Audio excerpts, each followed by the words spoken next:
recording has started.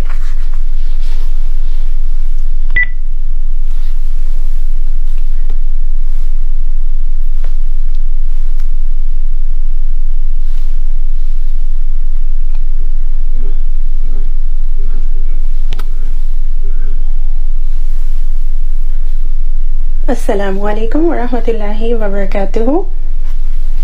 I hope and pray that you are all doing well and you all had an enjoyable Eid. Inshallah, we'll send you the Tajweed lesson afterwards. You will receive the recording for this week's Tajweed lesson afterwards, inshallah. For now, we're going to begin the word meanings after dua. Nahmaduhu wa nusalli ala رسوله الكريم أما بعد فأعوذ بالله من الشيطان الرجيم بسم الله الرحمن الرحيم رب اشرح لي صدري ويسر لي أمري واحلل عقدة من لساني يفقهوا قولي ربي زدنا علما اللهم فقهنا في الدين اللهم إنا نسألك علما نافعا وعملا متقبلا ورزقا طيبا اللهم انفعنا بما علمتنا وعلمنا ما ينفعنا وزدنا علما aameen ya rabbil alameen. Inshallah, we will cover ayat 102 and 103 of Surah Baqaraah today. Let's look at the word meanings. أعوذ بالله من الشيطان الرجيم بسم الله الرحمن الرحيم. وَاتَّبَعُوا wa means and. Taba'a, we have learned this word already before, and that means to follow. And this is plural because this word ends with a waw, sukun, and an alif. So وَاتَّبَعُوا, and they followed, ma, what, tatlu, they recited or they recite. Tilawa is the root word here, ta lam waw, which means to recite. So tatlu, they recite. Ash-shayatinu, shayateen is the plural of shaitan, so the devils. Ala, upon. Mulki, mulk means kingdom. Sulaymana, Sulaiman alayhi salam.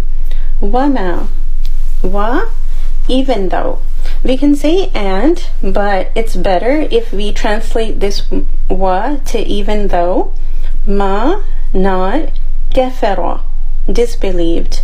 Kufr is the root word, which means to disbelieve, and kafara, we know, is singular, and it's in the past.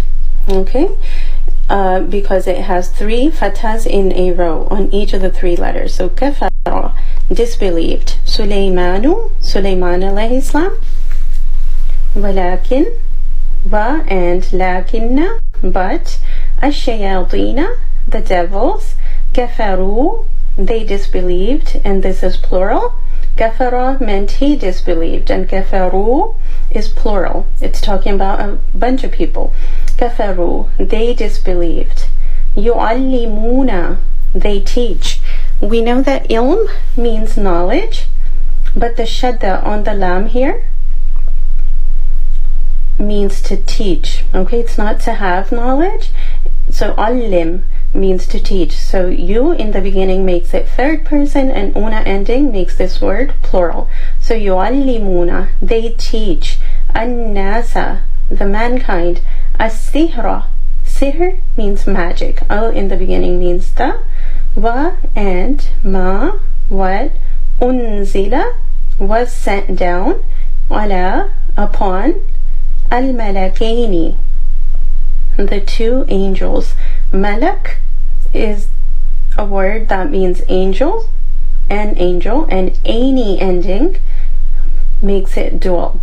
So in English we just have singular and plural, but when it comes to Arabic there's another tense, and that is dual. Okay, so this is the dual tense. Any word that ends in the ani or aini sound talks about 2 things. So here it's talking about 2 angels. Al means the, malakaini, 2 angels. B in Babila, Babylon. Haruta, Harut, wa and Maruta, Marut, wama, wa and ma, not, yu'allimani. So again, yu'allim means taught, right, or teach. And the ani ending here tells us it's talking about two people. So it's talking about the two angels. Yu'allimani, they both teach, min, from, ahadin, anyone, hatta, until, yaqula, they both said. So qul means to say, and the lam alif at the end, the alif at the end of the lam just makes this word this word dual. Okay, so it's not singular or plural, it is dual, in the dual tense. So yaqula, they both say, innama, only, or indeed not but, nahnu, we, fitnatun, are a trial, fala, fa, so, la, do not, takfur, you disbelieve. Kufr is the root word here, which means disbelief, and ta in the beginning means you. So takfur, you disbelieve or hide the truth. فَيَتَعَلَّمُونَ, then they learn. Fa means so or then.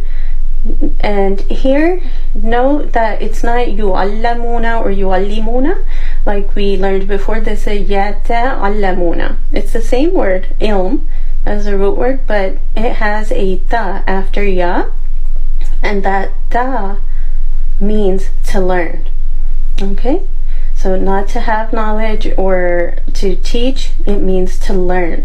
So فَيَتَعَلَّمُونَ, so they learn, minhuma, from both of them. So instead of, you know how we normally read minhum, or minhu means from him, or minhum means from them, this is minhuma.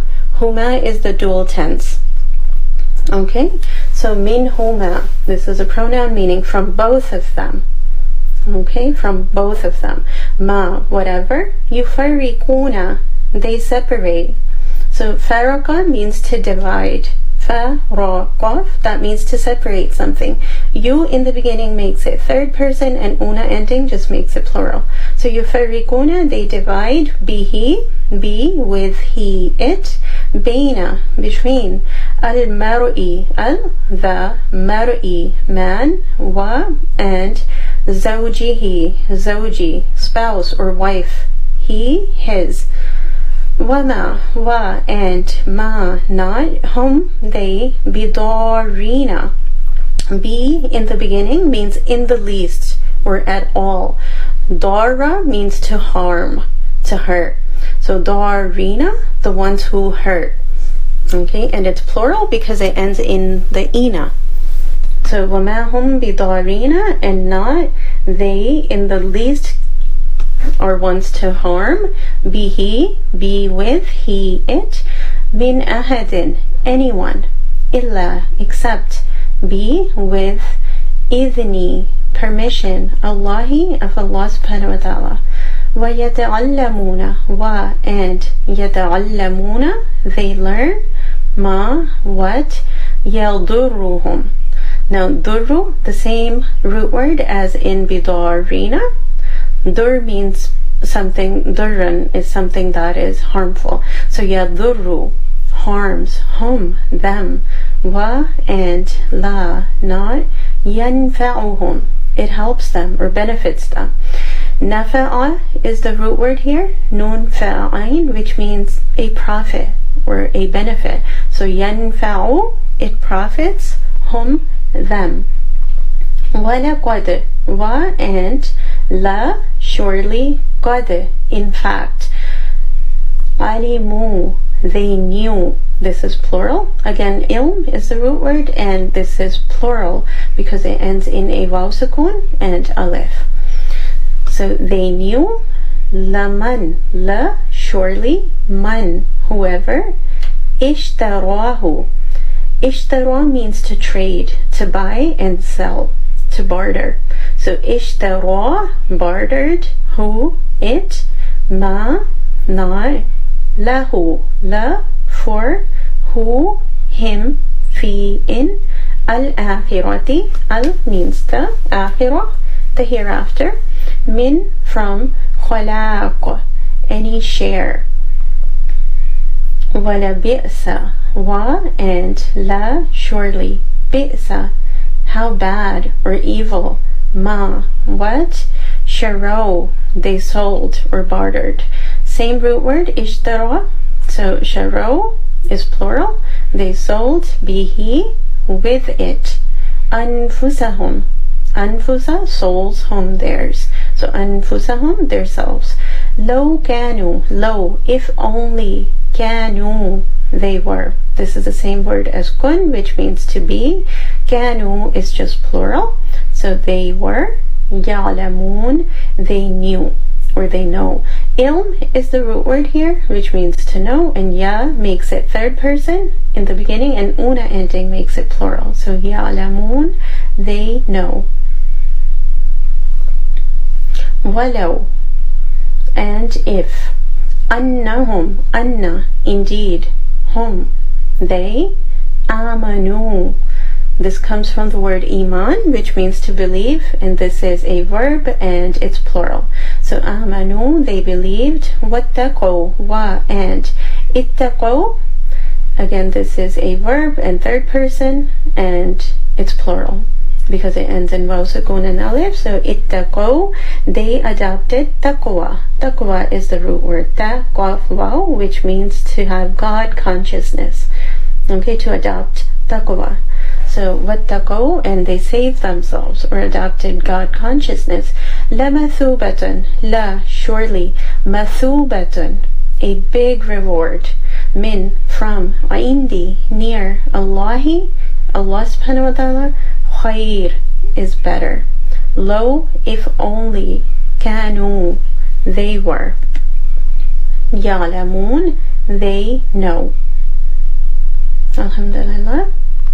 That's the word meanings for today. So inshallah we'll start the tafseer of these two ayat. أعوذ بالله من الشيطان الرجيم. بسم الله الرحمن الرحيم. There are very important life lessons for us in today's ayat. Even though there's only two, but many lessons for us in these ayat. We learned in ayah 101 that messengers were sent to the Bani Israel. But a group of the Bani Israel threw the book of Allah subhanahu wa ta'ala behind their backs. Not literally, but they basically ignored the book. They didn't pay any attention to it, just as we don't pay attention to the Quran nowadays. But whenever a chosen ummah ignores Allah's book like this, they replace it with some nonsense that they waste their time with. The Bani Israel did this, and now we see this happening with the Muslim Ummah too. When people leave the book of Allah subhanahu wa ta'ala, they substitute it with something else. Now you can understand how this ayah is connected to the previous ayah about how a group of them threw the book of Allah behind their backs. The ayat of the Quran have some sort of connection with one another. None are irrelevant. A new topic doesn't just suddenly come up if it's not connected to the previous one. So we learned how they fell to their lowest point because of giving no importance to the book of Allah, completely ignoring His orders. وَاتَّبَعُوا مَا تَتْلُو الشَّيَاطِينُ عَلَى مُلْكِ سُلَيْمَانَ, and they followed what the shayateen, plural of shaitan, what they used to read in the kingdom of Sulaiman alayhi salam during his rule. This is one meaning. Another meaning of this, tatlu, means that the shayateen falsely attributed to Sulaiman alayhi salam that this ilm is what established the kingdom of Sulaiman alayhi salam. They meant that all the powers he had over his grand kingdom, that they were all due to this knowledge. How he could fly, how the winds were suspended for him. He had control of the jinnat, and how he could speak the languages of the birds, subhanallah. They said he used to obtain all these things through magic. Astaghfirullah. Let's learn the reason for why they said this. Now, during the times of Sulaiman alayhi salam, magic was discussed a lot. Okay? Jinnat used to go and hear something from the sky to bring back and would add things to whatever they heard the angels discuss. And then they would tell fortune tellers, who would tell people whatever the Jinnat told them. So the Bani Israel had developed a lot of interest in these things, witchcraft. And after seeing this, Sulaiman alayhi salam gathered all these books about magic and fortune telling, witchcraft, and he put them in a chest. He buried that chest under his chair, and he ordered them to be careful after that. That he never wanted to hear them say again that jinn had the knowledge of the unseen, the ghaib. He warned that if he ever heard anyone say that, that person would be killed. When Sulaiman alayhi salam passed away, the treasure with all this information of magic in it that was buried under his chair was taken out by a shaitan who went to the Bani Israel in human form. He said to them, should I tell you of a treasure that would never end? Dig under the chair. They started digging. While that shaitan, he went and stood at a distance, because any shaitan who went near the chair would burn right away. So people dug and took out the books about magic. And that shaitan told them, see, this is how Sulaiman alayhi salam ruled the jinn, humans, birds, and everything. It was through this that he had control over all these things. So he made people think that Sulaiman alayhi salam had acquired his kingdom through magic. This made the Bani Israel go after what the Shayateen used to read even more about magic and fortune telling. They became so interested.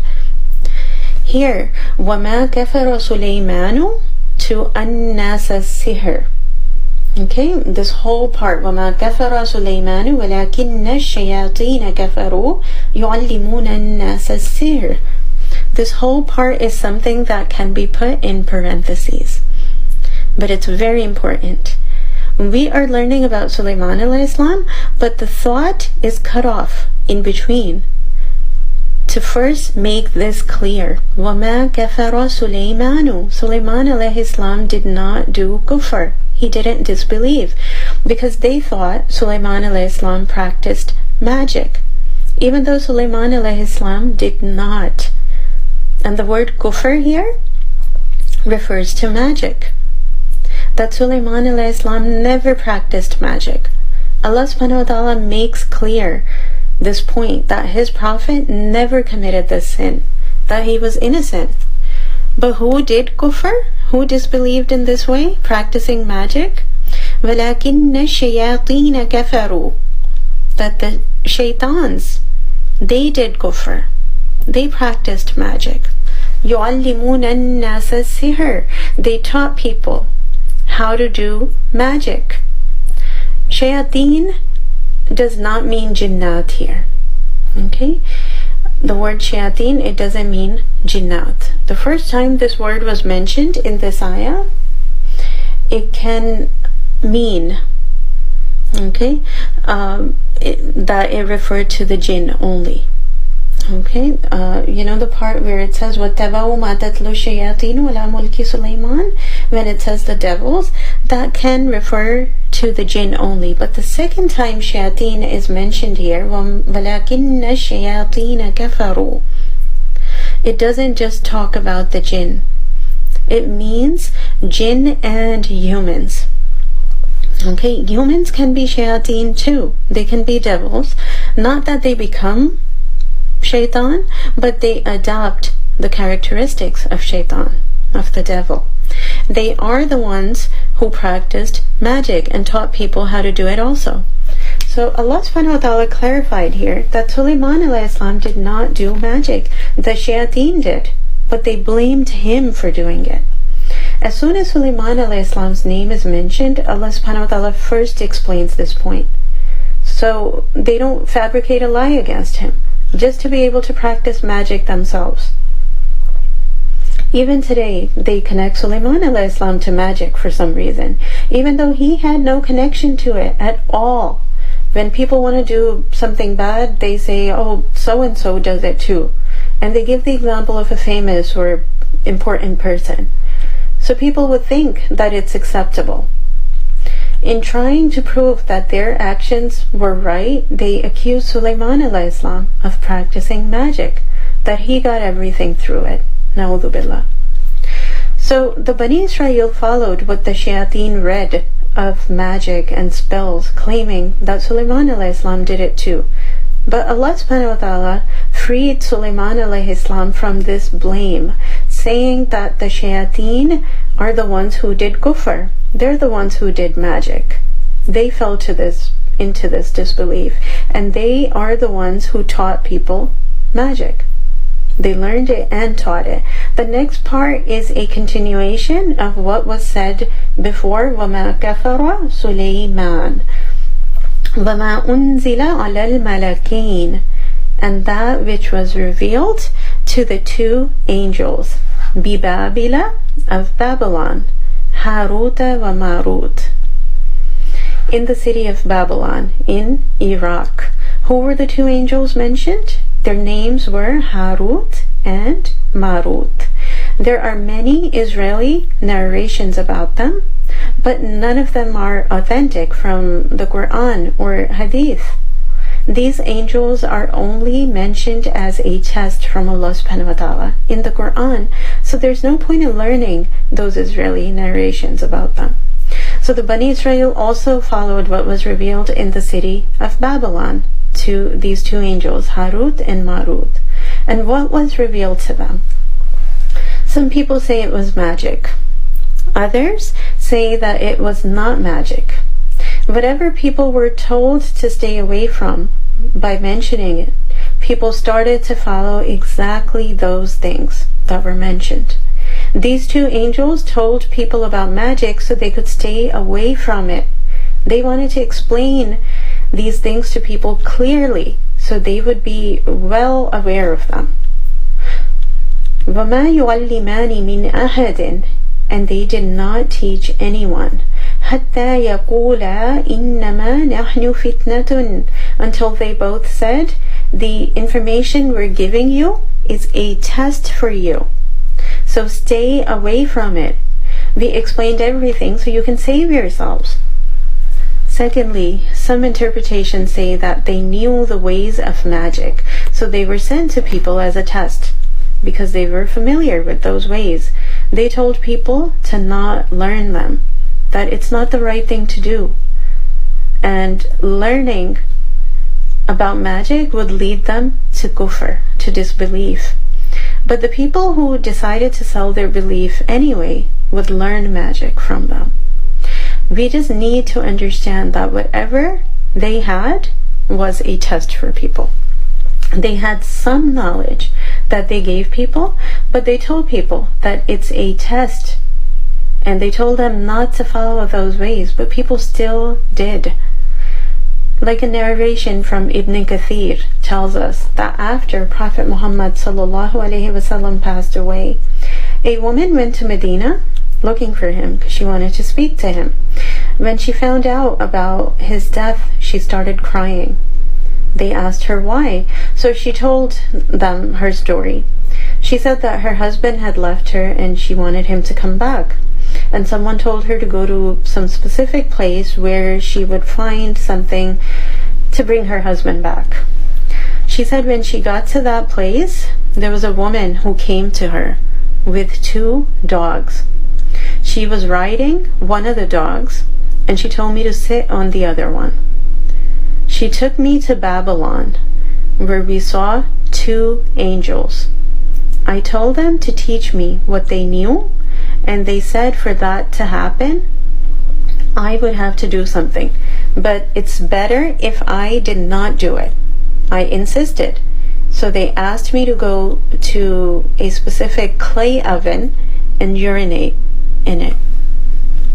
So she went there, but she wasn't able to get herself to do it. So she returned to them and she said that she did urinate there. They asked what she saw, and she told them she didn't see anything. So they told her she was lying, and they told her to go back again, to go there again and urinate there. She went again, but she wasn't able to bring herself to do it. She returned and told them she did it.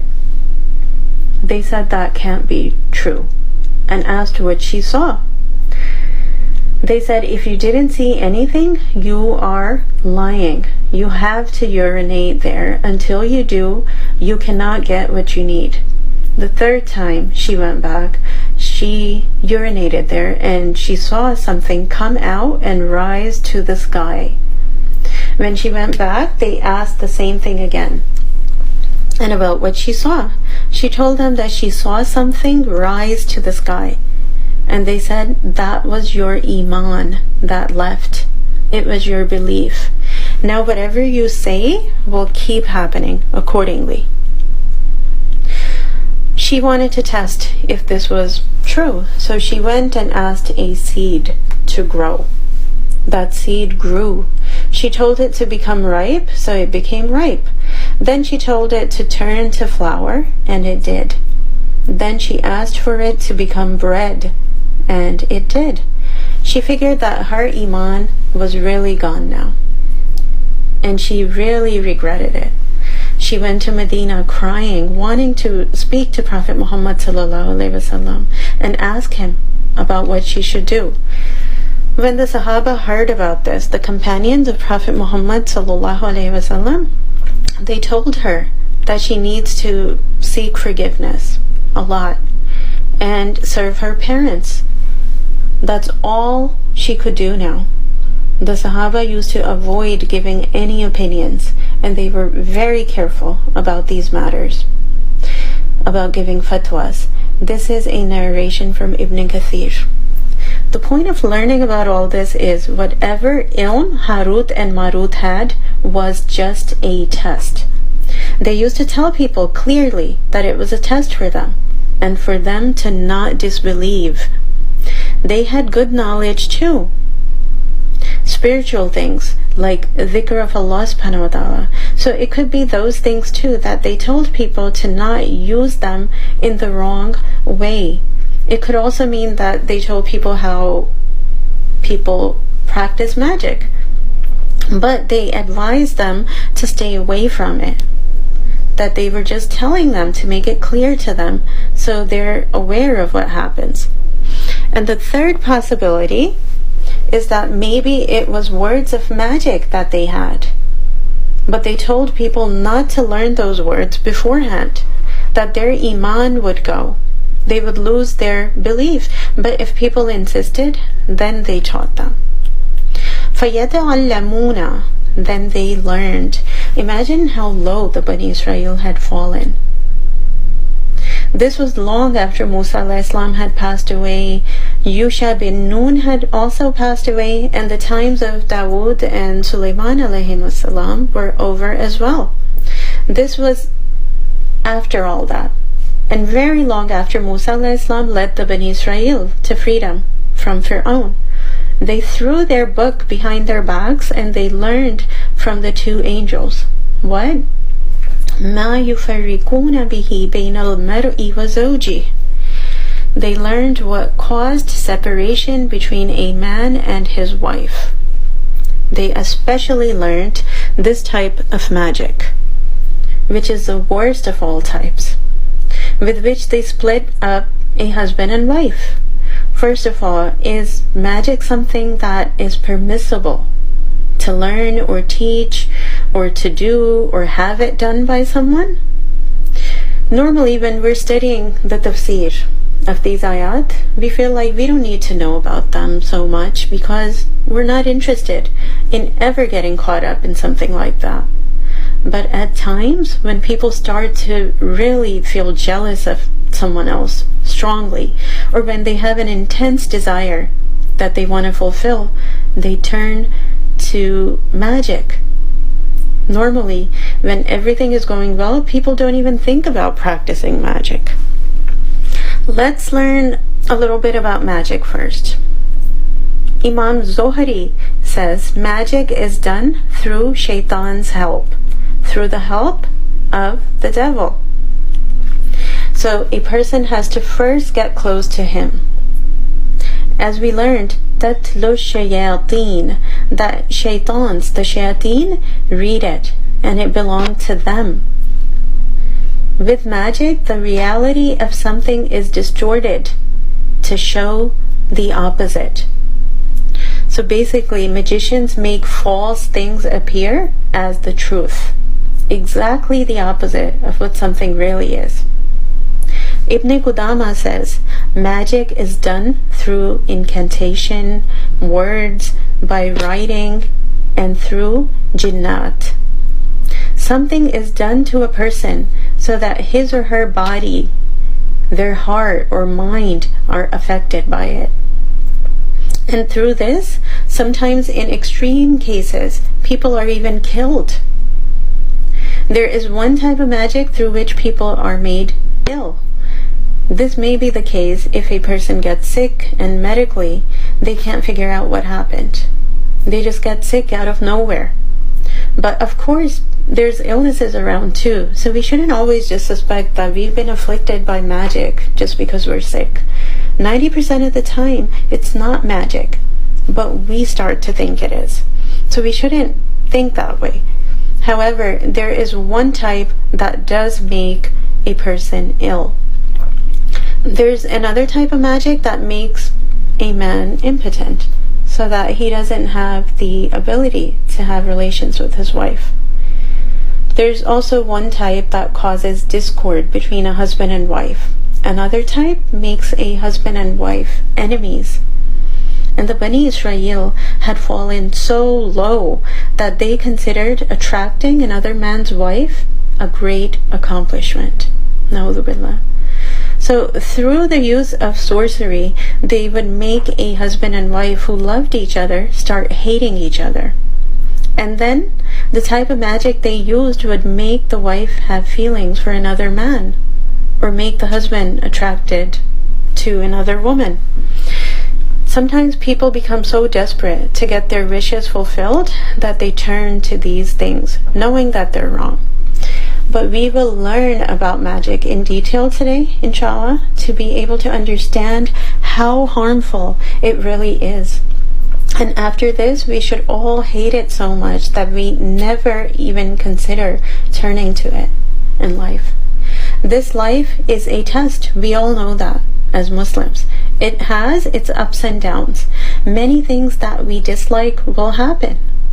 We will definitely go through grief, stress, and problems in our lives. There are so many tests, but what does Allah subhanahu wa ta'ala say? He tells us, Wallahu ma'as sabirin. Allah subhanahu wa ta'ala is with those who are patient. Why do we want everything to happen just as we want? There are times when people turn to magic just to get their kid married to some specific person that they like or they choose for them. Or people go to these sorcerers thinking that they can help them conceive a child and have kids, when just because they don't have kids. When people turn to magic, they are basically implying that they didn't get their need fulfilled from Allah even after du'as, and they think that they'll get what they want from that magician even if Allah didn't give it to them. Astaghfirullah. Is this what that person is claiming? That he or she couldn't succeed with the help of dua, so they're now turning to magic? That is why magic is called kufr in the Quran. Kufr, it's a disbelief. A person becomes kafir, a disbeliever, after doing magic. Prophet Muhammad ﷺ informed us of the 7 sins that destroy. There are different categories of sins. Not all sins are of the same level. There are some that are kabira, the greater sins. And the 7 major sins are: number 1 is shirk. Second is practicing magic or having magic done on someone, witchcraft. The third is killing someone unjustly. Fourth, consuming riba or interest. Fifth, consuming an orphan's wealth. Sixth, fleeing from the battlefield when fighting against kuffar. Seventh, slandering innocent chaste women. These are the 7 major sins. There are many big sins, but these are the main ones, and witchcraft is one of them. People don't realize how big of a sin they get caught up in when they turn to magic. They don't trust Allah to give them what they want, so they turn to someone else, falling into disbelief. This means that person thought that even if Allah doesn't want to give them something, someone else can enable them to get it. That someone else has the power to get it for them, even when Allah doesn't want to grant it. Is this what they mean? So what do? Shaitaan have an agreement with magicians, like a contract. That's why they help them. They make the magicians do something first, then they help them.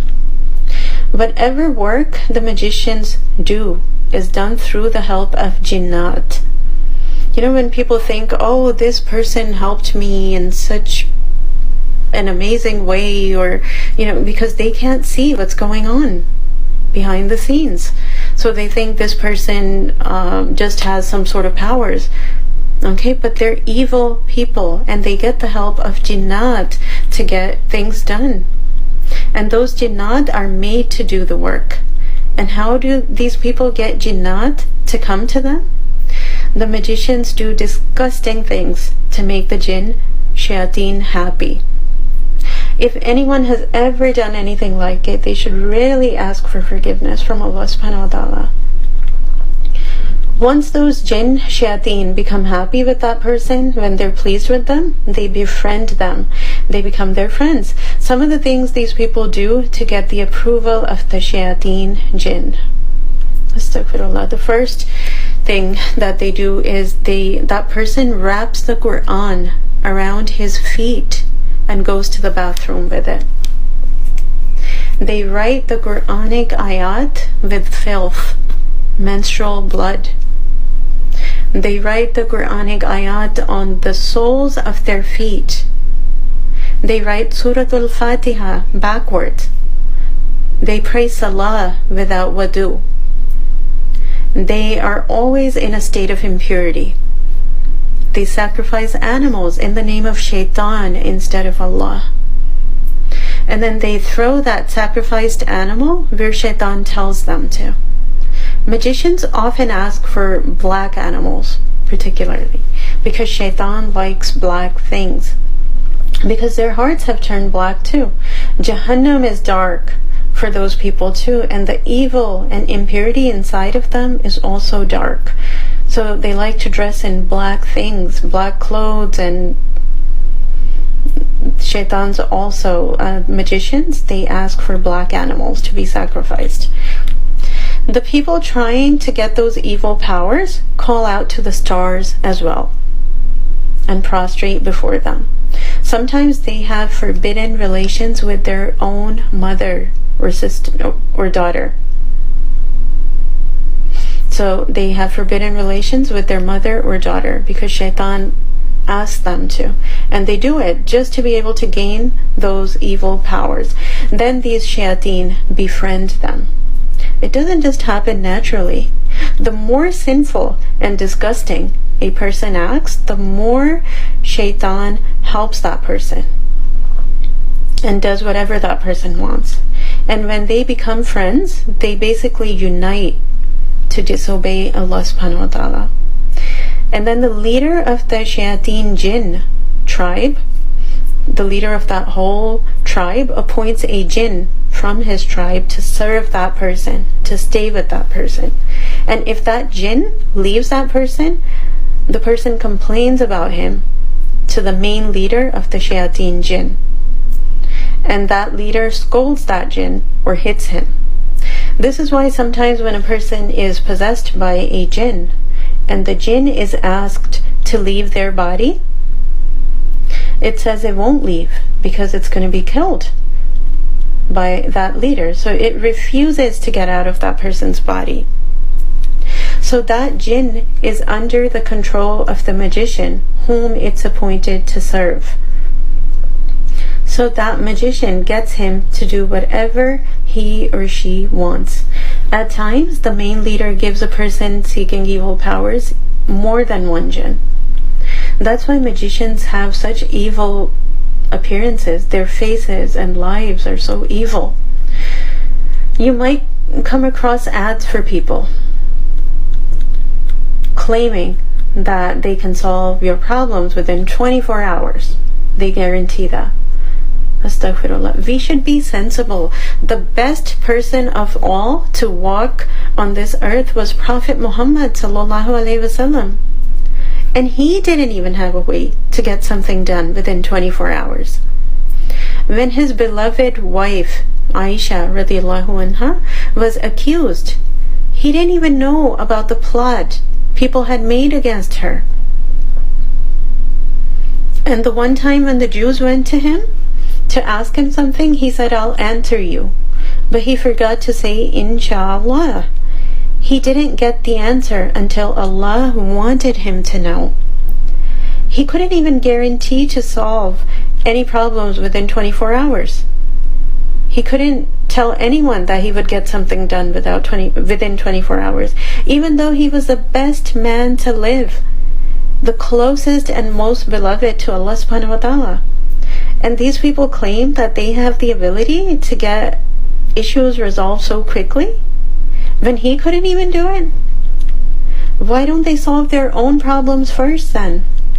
Why is there a need for them to pay, to advertise their services, to convince people to go to them, saying that they can solve any type of issue? Why do they need to be paid for these services? What are they trying to say, that they're God? This is how they trick people to turn to them. They use the jinnat they control to make them do all sorts of work. And the punishment for anyone who practices magic or controls a jinn in this way is death. Fortune telling is what they do by palm reading. Okay, these things are very common, so we all need to be aware of these things. Please, we all need to know these things are haram, they are forbidden. Fortune telling is palm reading, stars, tarot cards. People have stopped believing and doing salat al-istikhara to seek guidance from Allah subhanahu wa ta'ala about a situation when they're about to do something. They turn to this stuff instead, asking these evil fortune tellers whether they should do something or not. Even when it comes to decisions like marriage, if they should marry someone or not, or when they should get married or not, they go to these fortune tellers or these people who read these tarot cards, or they match their stars and tell them if something is good for them or not. This is all forbidden. They turn to these evil ways when they leave the right path. The book of Allah subhanahu wa ta'ala and the hadith of Prophet Muhammad sallallahu alaihi wasallam. When fortune tellers draw boxes and they write numbers and letters in them, it's all magic. Some of them claim that they're treating people spiritually, but they practice these evil things, these evil ways instead. And they lead others astray because people just follow them blindly.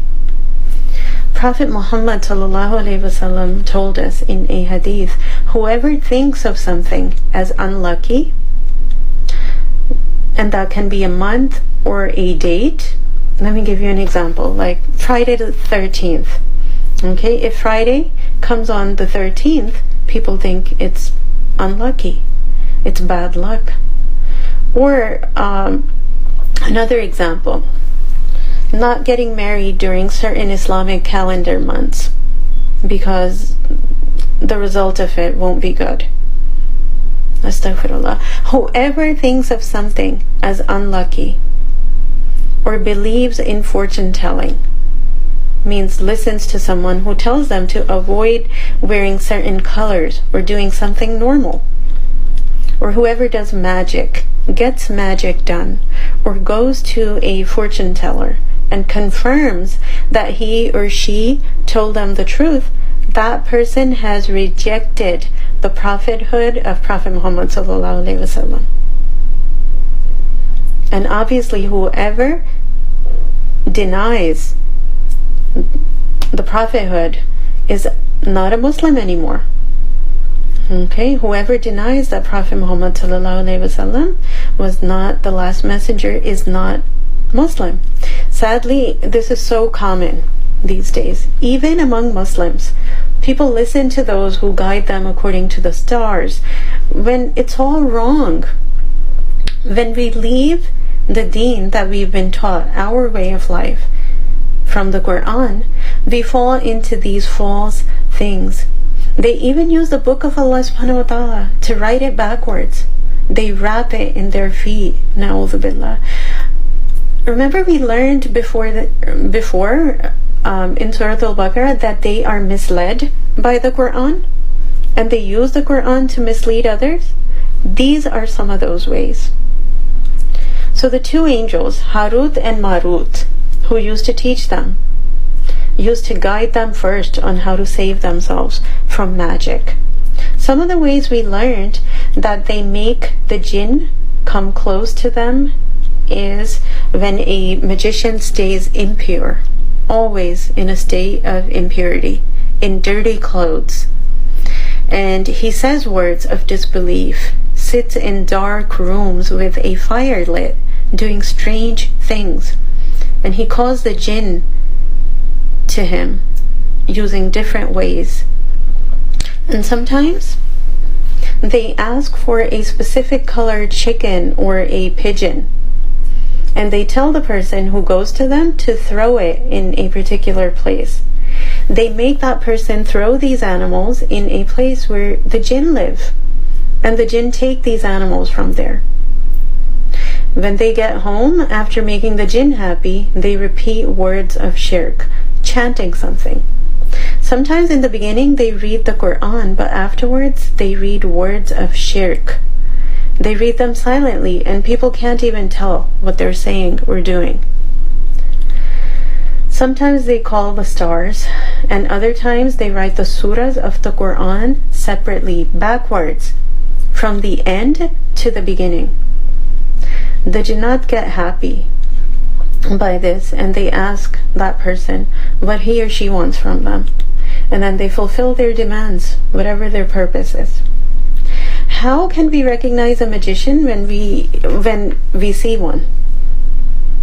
When they're claiming that they can help us? How do we recognize someone as being a magician or someone who has magic, these evil powers? When someone asks you your mother's name, beware that he is connected to magic somehow. Because whoever wants to help you through the Quran won't ask you your mom's name. There are ayat we can read from the Quran and blow on ourselves called ruqya, and we should use those. Okay? But whoever asks a person's mom's name has a different purpose, and that is to practice magic. Likewise, if they ask for something that has a person's sweat on it, it involves magic. This is another reason to make sure to wash your clothes before donating them. We should never donate worn clothes that have sweat on them. We don't know if an evil person would try to do magic on a person using that sweat. Another sign of magic is if someone asks for an animal. They tell you to slaughter it and throw it somewhere. That's related to magic too. We may think that they don't ask us for anything, they only ask us to do sadaqah somewhere. Is that really sadaqah? To go and throw a dead animal somewhere? Is that charity? Another way to tell is when we see a person drawing lines and drawing digits, writing digits in those lines that we don't understand. That's also connected to magic. Or if he or she gives you a certain cloth to wear that has squares on it, has sections with letters and numbers on them. Or if they tell you to stay away from people for a certain number of days in seclusion without talking to anyone, this is all a part of witchcraft. So many people make an easy living from these haram ways because it's easy for them. They have people go to their homes to get things done, and they receive cash from them in return. And these magicians keep taking money to fulfill people's wishes. People are so lost and so desperate to get their desires fulfilled that they keep going to such places, knowing that they're wrong. If someone is ill, they should read the du'as taught by Prophet Muhammad sallallahu alaihi wasallam, and they should do what he told us to do. Why don't we have a firm belief in those du'as and the dhikr of Allah subhanahu wa ta'ala? The same thing with work. Whether it's a job or business, people go to these evil types of people, just like they do when they're looking to be healthy again. Why don't they just read du'as? Are those evil people really capable of increasing their provision? If they had the power to do that, they would solve their own problems first. People get involved in these evil things and they call themselves Muslim, but their iman has left them. It's been long gone. They aren't even aware. They think they're still Muslim, but they're not. Our iman belief leaves the minute a person gets involved with magic. Sometimes magicians who claim to help people tell them to not touch water for 40 days. Astaghfirullah. Because they want them to stay dirty. Other times they tell people to bury certain things in the ground. When a woman wants her husband to start loving her, they give her something impure to take back, or something that involves shirk. When a person goes to see them, they may randomly tell the name of the person. Like, oh, your name is this, and the name of the city where that person lives, and the reason for their visit, just to convince that person to believe them. If someone tells you anything like this, know that something is not right, because nobody can tell you what your name is, or what you do, or what your problem is. What actually happens is their jinn, the jinn that they have with them, go to the sky to listen to the angels. They eavesdrop on the conversation of the angels a little bit, and then that person starts saying things by whatever little bit of information they found out through the jinn. And when they write weird things on paper that you can't understand, they tell you to mix it with water and drink. All these things are related to magic. And another thing we need to discuss is people go to magicians thinking that they will remove the effects of magic from them. We should hate magicians for the filthy things they do, instead of going to them to try to remove magic. Did Prophet Muhammad sallallahu alaihi wasallam use magic to get rid of the effects of the magic someone afflicted him with? When he was affected by it, he would forget whether he had done something or not.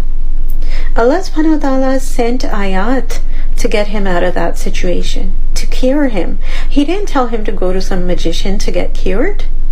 No matter how powerful some magic is, we have to use the Quran and the Sunnah to cure it. If you tell someone to read Surah Al-Falaq and Surah Nas to cure magic, to cure someone of magic, they think you're telling them something small, and they want something big, something difficult to do. Even though Allah subhanahu wa ta'ala tells us in the Quran that only if we seek His protection can we be protected or saved. In order to remove magic we have to do a few things. We must stay away from the big sins. And we must establish salah. Stay away from things that intoxicate. Remove music, pictures, and statues from our homes. Because the angels of mercy don't enter our homes if we have these things around. And we know that angels protect us by the order of Allah. And if we dress immodestly or have mixed gatherings of men and women, we have to stop. Okay, and also read the morning and evening adhkar, the dhikr we've been taught by Prophet Muhammad ﷺ to do every morning and evening. We have to read those dhikr, those adhkar. When a magician wants a jinn to enter a person's body, that jinn cannot enter whenever it wants. Anyone who's protected by the du'as and zikr of Allah cannot be possessed.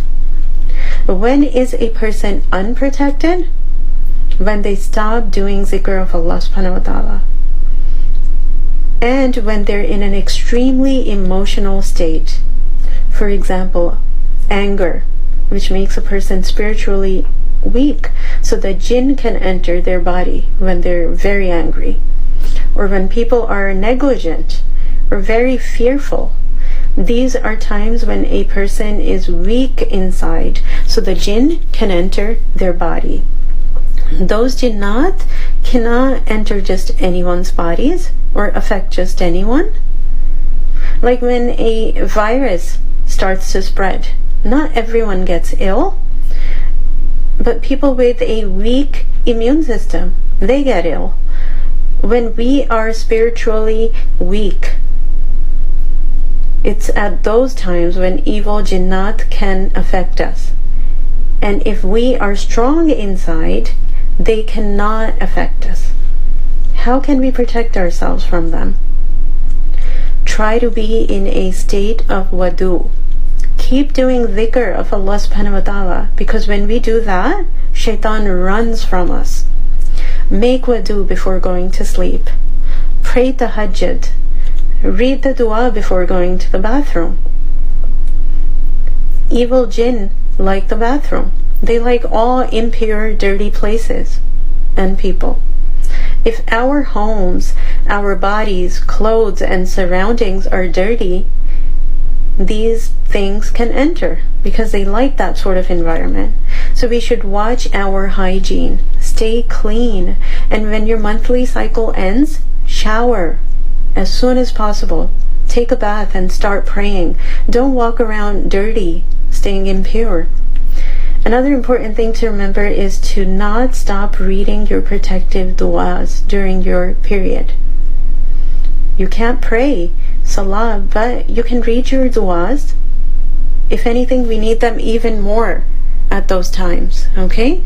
So the morning and evening protective du'as, make sure to read them, and read the du'a before going to the bathroom to be protected. Also, if we recite Surah Baqaraah in our homes, Shaitaan does not enter the house. And before a husband and wife are intimate, they should read the Masnoon dua. We've been taught as well. Even though all the dhikr that are mentioned in the morning and evening adhkar are important, there are 5 that are very important. For people who don't do a lot of dhikr and say they can't do that much, at least read these 5. They should never be left out. And most of you probably know these already. Make sure to never skip these. Read them every morning and evening before Maghrib, or after, right after Maghrib if you want, but before it gets dark, to be protected against all evil. So the first is Ayatul Kursi. Okay, read Ayatul Kursi every morning and evening. If we read it in the morning, we are protected till evening, till Maghrib time. And if we read it in the evening, try to read it after Asr time. Okay, if we read it in the evening, we are protected till the morning. Make it a must to recite it after Fajr and after Asr prayer. You can even read it while walking around. If you can't sit to read it Especially, like sometimes after we finish our salah, we can't sit and make dua, even though we really want to. If you can't sit there and read Ayatul Kursi, you can walk around and still read it. So Ayatul Kursi is the first. Second is the Mawzat, which are surahs Falaq, Surah Nas, and Ikhlas. So Surah Falaq, Surah Nas, and Surah Ikhlas. Read them every morning and evening, 3 times each. And they're very short. Everyone knows these because they're so short. These are the first few surahs we teach kids. So read them every morning and every evening, 3 times. Whoever reads them, they are sufficient for them in all matters. Third, read La ilaha illallah wahdahu la sharika lahu, lahul mulku wa lahul hamdu wa huwa ala kulli shay'in qadir. If we read this 100 times, it is really good for our protection. But at least read it 10 times every morning and evening. Okay? And anyone who reads it every morning and evening 10 times, it will be like a protective fort for that person. Again, that's La ilaha illallahu wahdahu la sharika lahu, lahul mulku wa lahul hamdu wa huwa ala kulli shay'in qadir. And the fourth thing we should read is Bismillahi la yadurru ma'asmihi shay'un fil ardi wala fis samai wa huwa as-sami'ul alim. Read this in the morning 3 times to be saved from all afflictions till evening, and read it in the evening 3 times to be saved from all afflictions until morning. And the fifth thing to read is A'udhu bi kalimatillahi tammati min sharri ma khalaqa. When you read this, you seek Allah's protection against everything bad. And that covers Shaitaan and everything else. So don't fear after reading this. This is enough to save us from jealousy, from the evil eye, from magic. Okay? So just read this and then relax. Okay? 3 times every morning and evening. A'udhu bi kalimatillahi tammati min sharri ma khalaqa. Or otherwise, أعوذ بكلمات الله التامات من كل شيطان وهامات ومن كل عين لامة. That's a little bit longer, and this is for when you are going somewhere and you fear the effects of the evil eye. Okay, sometimes being afraid, people say they don't want to go somewhere because they don't want to get afflicted by the evil eye. How many people can you really hide from? It's not possible to figure out whose evil eye will afflict someone. Sometimes even loved ones can afflict a person with the evil eye unintentionally. So what can a person do? Hide from everyone? Is that what we're supposed to do? It's not possible. So just read this dua and then relax that Allah will protect you. So these 5 things are very important to do in the morning and evening. Never leave them out. And if you don't know them, please memorize them. These are very important. For the treatment of magic, Prophet Muhammad ﷺ said to eat 7 ajwa dates on an empty stomach. The day we eat 7 ajwa dates, that day no type of poison or magic can harm us. But this applies to just that day. Also, 7 sidr tree leaves. Grind them using a mortar pestle. Mix with water. Then read Ayatul Kursi and blow on it.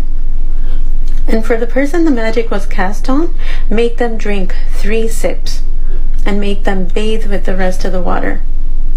You can find this in Ibn Kathir as well.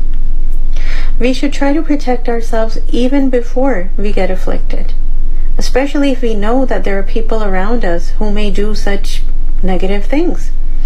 And you know about Surah Falaq and Nas. Everyone knows that there's no protection against evil like those 2 surahs and Ayatul Kursi.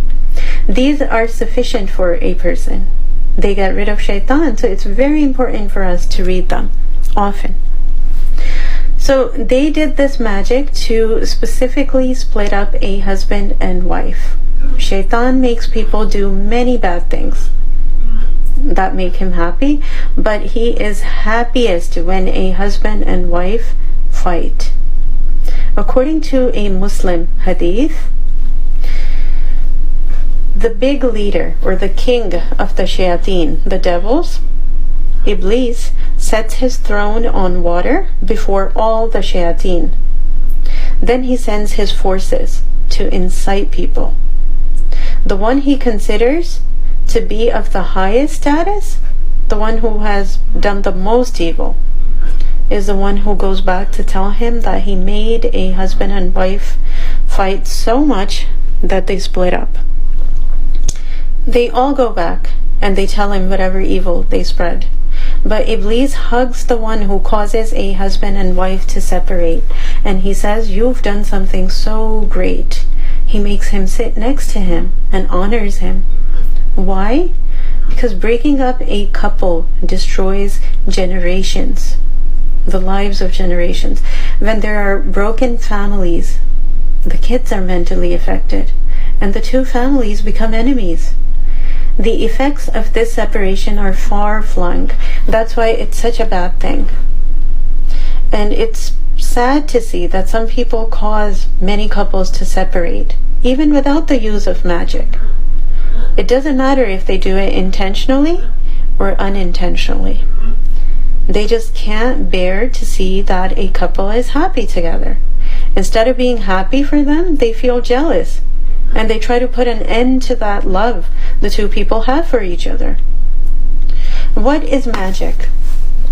It's basically just words, right? When we hit someone with a stick, they would feel pain. Our words are painful for others too sometimes. And words are very powerful. They can affect our emotions.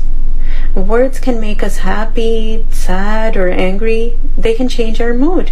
It's the switching around of the words that makes magical chants. And if we keep saying the same words over and over to someone, they affect that person. By doing this, people often create discord between a husband and wife. People sometimes tell men negative things about their wife, constantly bad-mouthing the wife, saying how she doesn't care for him or their kids or the house properly. Men usually don't even notice the things that other people point out to them about their spouse, and they're not bothered by these things. But when they hear these words over and over again from one of their family members, they are influenced by them. They start to believe those words and they start to dislike their wives. And then people say that they didn't do or say anything to hurt their daughter-in-law or sister-in-law in any way. A lot of us are sister-in-laws or mother-in-laws. We should check to make sure we are not saying anything negative to cause negative feelings or hatred for a person's spouse. Whether it's to a daughter against her husband, whatever it is. Why can't we just leave them alone and let them be happy? Many divorces take place due to family involvement, even though things were fine between the couple before, and they resolved their own small issues until their families became involved and everything became big. Family involvement makes something go wrong somewhere or the other. So if we say anything against our brother's wives or our son's wives, saying we love our brother or our son so much, and the wife doesn't care enough for him, when we do this, we are stirring up hatred between them, not love. And they think my mom or my sister cares for me so much, and my wife really doesn't care enough about me. If we feel the urge to say something like that to our son or our brother out of love, we should really keep that love to ourselves instead of putting thoughts in their heads against their wife. If a couple splits up due to family members acting this way, their family has done what magicians do, what the Shaitaan do. The same work they do through magic, their family did, using their words.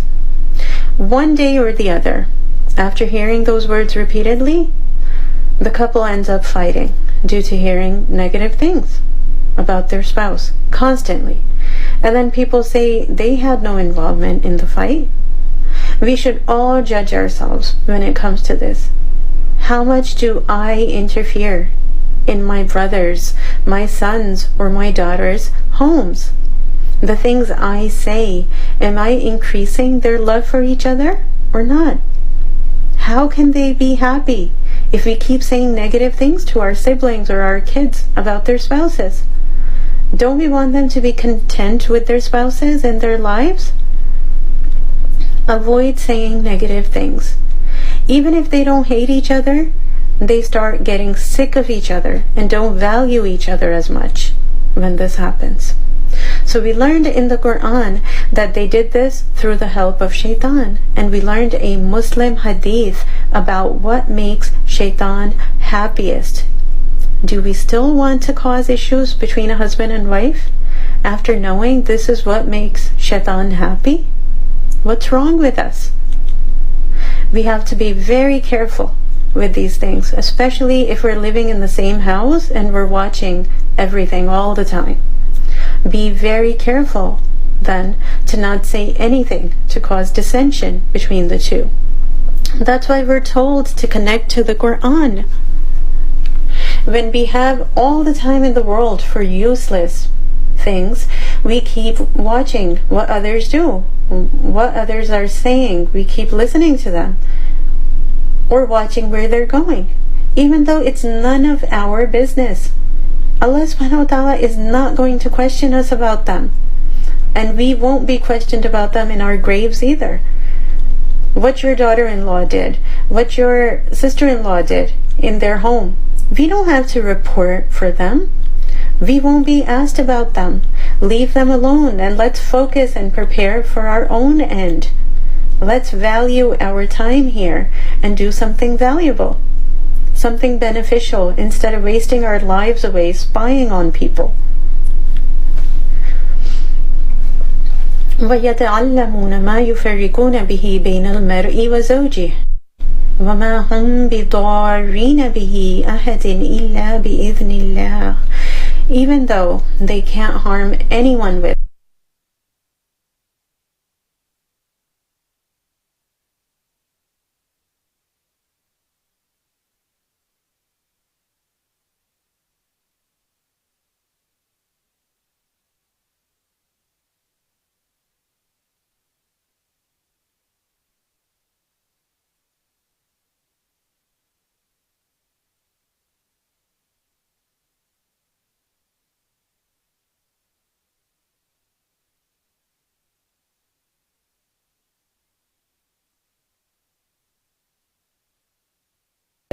except with the permission of Allah. People think that magic is so powerful that it can't be controlled by anyone. Don't be afraid. Many people are always fearful that someone may cast magic on them. A mu'min, a true believer, should believe that nothing can harm him or her without Allah's permission. And if you are in the protection of Allah subhanahu wa ta'ala, how can anything try to harm you? When you've entered a huge fort that is very strong, Shaitan gets left out. We have to enter that fort ourselves by reading the protective du'as, so Shaitan stays out, and we are protected by Allah subhanahu wa ta'ala from all around. When we read Ayatul Kursi at night, Allah subhanahu wa ta'ala sends an angel to protect us all night until morning. So Allah appoints an angel for us as a bodyguard, and we don't need to be afraid. If we are afraid even after reading it, then we don't believe in the power of these words. Read and be satisfied, knowing that no evil eye or magic can harm you now. وَيَتَعَلَّمُونَ مَا يَضُرُّهُمْ وَلَا يَنْفَعُهُمْ. And they learn what harms them and doesn't benefit them. If we knew for sure that something harms us, we would never take it. So the issue is that they didn't really believe what Allah told them. So they used to take these things. And today too, everyone knows this is haram. But these fortune tellers have very successful businesses, even in Muslim countries.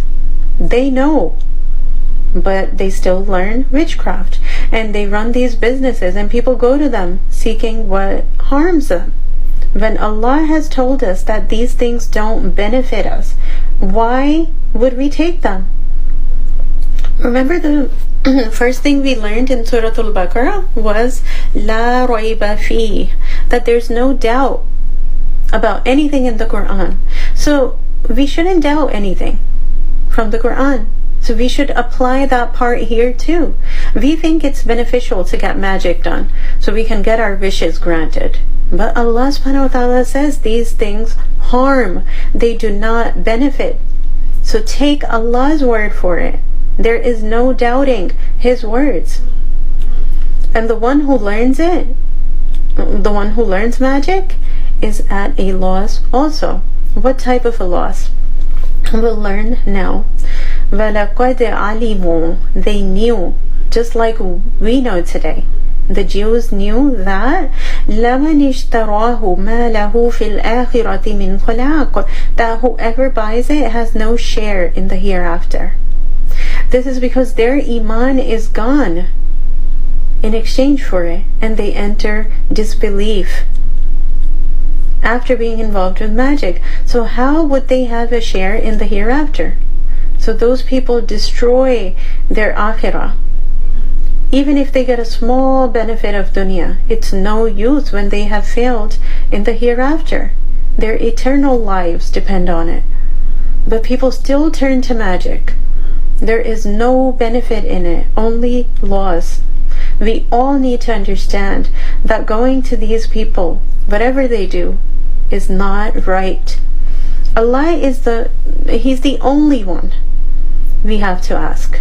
He's the one we need to turn to. We should say, "Oh Allah, we only turn to you for all our needs, and we will only get what we want from you." That's how a true believer should be. Not that they make dua for a little bit and then they go elsewhere if they don't get their dua granted.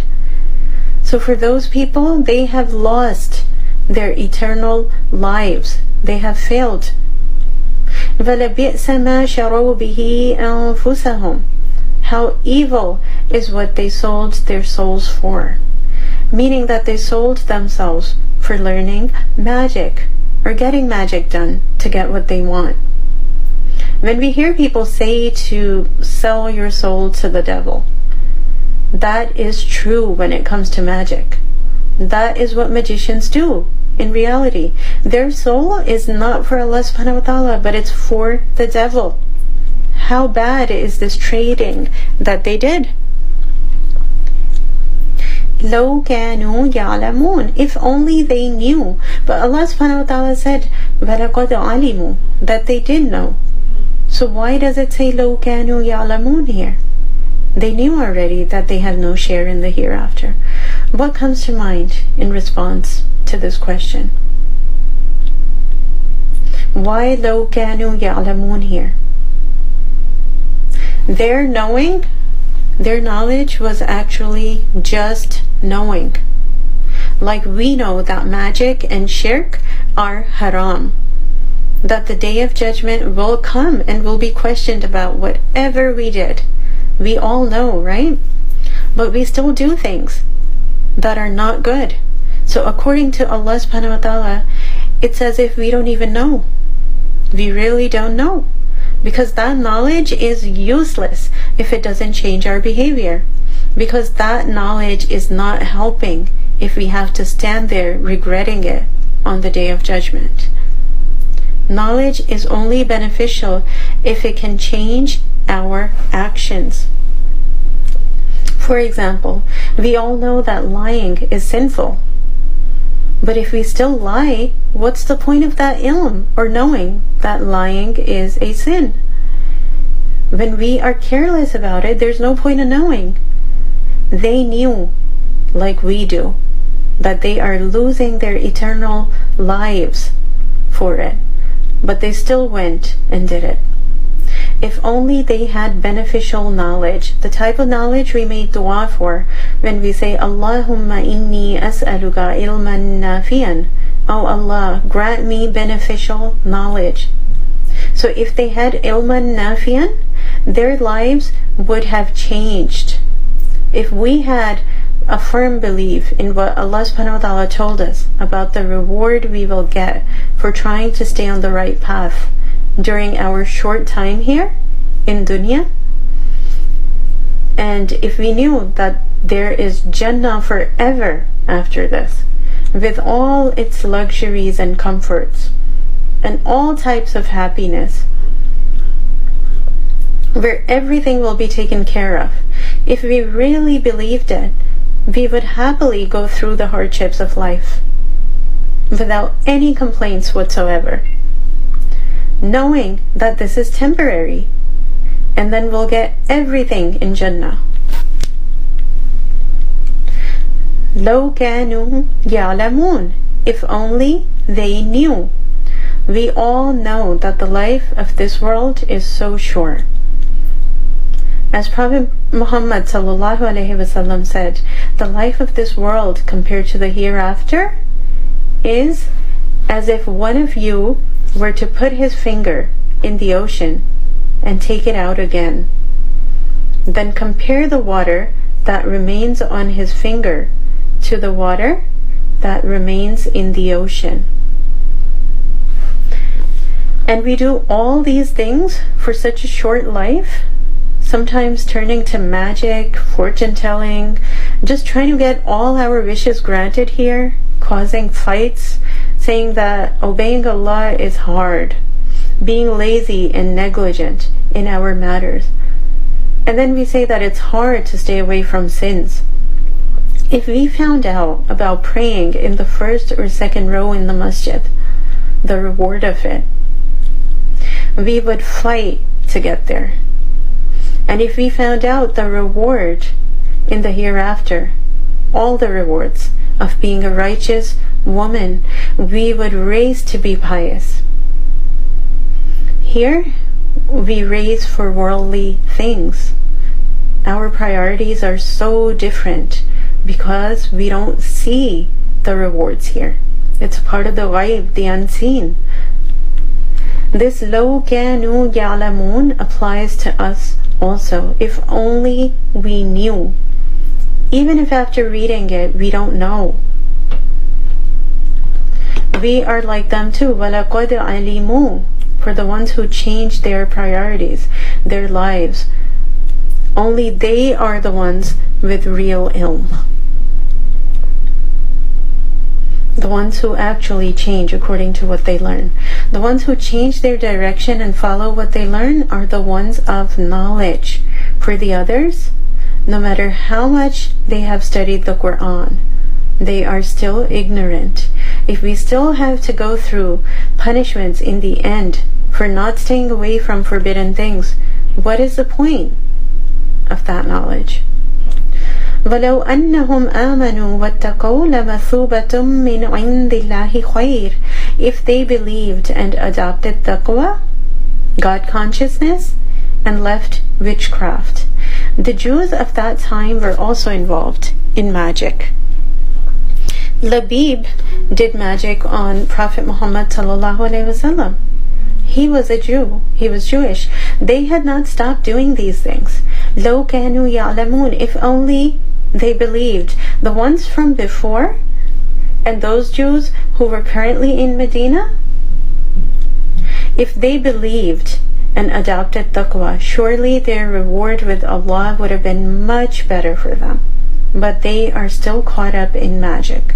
No matter how much we desire something, if we don't get our wish granted in this dunya, the near, what difference does it make if we believe that there is the hereafter, where we will get everything? It's okay. if it doesn't happen here. We'll get whatever we want in Jannah. We just have to get there. If we thought that way, wouldn't all of us be satisfied? Without anyone turning to magic or other evil ways? Allahu Akbar. Lo kanu ya'lamun. If only they learned how important belief and taqwa are, they would rush to strengthen their iman and piety. The reward with Allah is much greater. Our eyes will open there when we see the results in the hereafter. Then we will know. And we are going to regret wasting time here thinking, my friend did this good deed that holds such a great reward, and I left it. Why didn't I do it? And when we see the punishments for the sins there, we will think the same way also. Why did I commit this sin when I could have avoided it? The reward with Allah is much greater and much better if only we knew. We only see the apparent. The reward is hidden from us now. It's a part of the ghaib.